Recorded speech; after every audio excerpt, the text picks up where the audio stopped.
बार फिर ओबीसी वर्ग को लेकर सियासत गरमा रही है। कांग्रेस के पिछड़ा वर्ग विभाग ने विधानसभा चुनाव 2023 को लेकर प्रदेश कार्यालय में सम्मेलन का आयोजन किया और इस सम्मेलन में प्रदेश कांग्रेस अध्यक्ष कमलनाथ समेत पिछड़ा वर्ग के नेताओं और कार्यकर्ताओं ने भाजपा सरकार के खिलाफ हुंकार भरी। लेकिन भाजपा अब कमलनाथ पर तंज कस रही है कि यदि वो पिछड़े वर्ग के सच्चे हितैषी हैं तो पीसीसी चीफ या नेता प्रतिपक्ष पर पिछड़े वर्ग के नेता को क्यों नहीं सौंपते।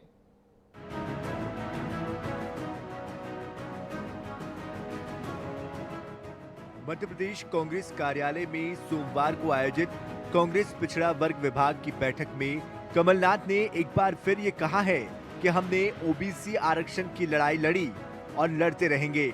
हमें पिछड़ा वर्ग का संगठन मजबूत करना होगा। पिछड़ा वर्ग की छोटी छोटी जातियों पर हमको ध्यान देना होगा। उन्होंने कहा कि हम ओबीसी की छोटी छोटी जातियों को भूल जाते हैं। सोनिया गांधी और राहुल गांधी ने 27% आरक्षण की लड़ाई लड़ने की बात कही है। कमलनाथ ने इस दौरान दिल्ली और खरगोन में बीजेपी पर दंगा कराने के आरोप भी लगाए। कहा कि दिल्ली खरगोन दंगा बीजेपी की साजिश है। बेरोजगारी और महंगाई के मुद्दे से ध्यान हटाने के लिए बीजेपी वाले हिंसा करा रहे हैं। दिल्ली, खरगोन और देश भर में कई जगहों पर सांप्रदायिक हिंसा के लिए उन्होंने बीजेपी को जिम्मेदार ठहराया। वही बैठक को लेकर उन्होंने कहा कि कांग्रेस में बैठकों का दौर चलता रहता है कि ये 27% की लड़ाई लड़नी है और हम लड़ते रहेंगे। पर आज देश के हालात क्या है, हमारे मध्य प्रदेश की क्या हालात है। भारतीय जनता पार्टी को अब कहने लायक कुछ नहीं है, केवल पुलिस, पैसा और प्रशासन। और प्रशासन का दुरुपयोग करो, पुलिस का दुरुपयोग करो, ये समझ जाए कि 16 महीने बचे, 17 महीने बचे, ये सब पुलिस और प्रशासन का पूरा हिसाब लिया जाएगा। आप घबराइएगा मत। जो आप बीजेपी का पिल्ला अपने जेब में रखकर करते हैं काम, ये मत सोचिएगा इनमें से कोई कि हम भूल जाएंगे और आप सबकी एक एक आवाज सुनी जाएगी। आप इनके दबाव में मत आइए, कह दीजिएगा 16 महीने बाद भाई हम आपसे हिसाब लेंगे, अभी आपको जो करना है कर लेना।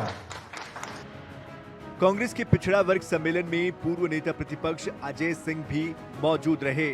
उन्होंने कहा कि पार्टी किसी को भी टिकट दे, सभी को उसका सहयोग कर जिताना होगा। इस दौरान उन्होंने 2023 विधानसभा चुनाव में खुद टिकट की दावेदारी से इनकार किया है। कांग्रेस 2023 में ना कि गरीब संगठित हो, इनका जो गुमराह करने की आदत है, गाय के नाम पर, कभी गोबर के नाम पर, कभी गंगा के नाम पर जो भटका रहे हैं, ये असलियत क्या है उसके पीछे इसको जनता को समझाना है। आप हैं दावेदार सर इस बार? मैं कहीं का दावेदार नहीं। वही राज्यसभा सांसद और मध्य प्रदेश पिछड़ा वर्ग विभाग के अध्यक्ष राजमणि पटेल ने कहा कि पिछड़ा वर्ग आरक्षण और देश में जिस तरह से ओबीसी वर्ग के साथ अन्याय हो रहा है, कांग्रेस इसके खिलाफ ब्लॉक स्तर पर कार्यक्रम कर जनता के बीच जाएगी। वही कांग्रेस पिछड़ा वर्ग के राष्ट्रीय अध्यक्ष कैप्टन अजय सिंह यादव ने केंद्र और राज्य सरकार पर आरक्षण खत्म करने की साजिश करने के आरोप लगाए। आपके मध्य प्रदेश में 56% बैकवर्ड क्लास के लोग हैं। हम लोग जो हैं,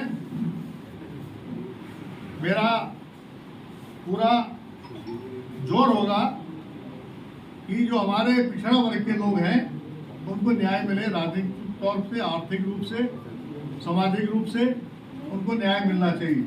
23 में ना कि गरीब संगठित हो, इनका जो गुमराह करने की आदत है, गाय के नाम पर, कभी गोबर के नाम पर, कभी गंगा के नाम पर जो भटका रहे हैं, ये असलियत क्या है उसके पीछे इसको जनता को समझाना है। हम लोग कर रहे हैं। रैलियां होंगी, उसका क्या है? नहीं, रैलियां इसी मकसद को होगी कि ये माने जागरूकता पैदा करना, पिछड़ों को संगठित करना, उनको अपने हक अधिकार, स्वाभिमान, सम्मान की याद दिलाना, यही प्रमुख मुद्दा होगा।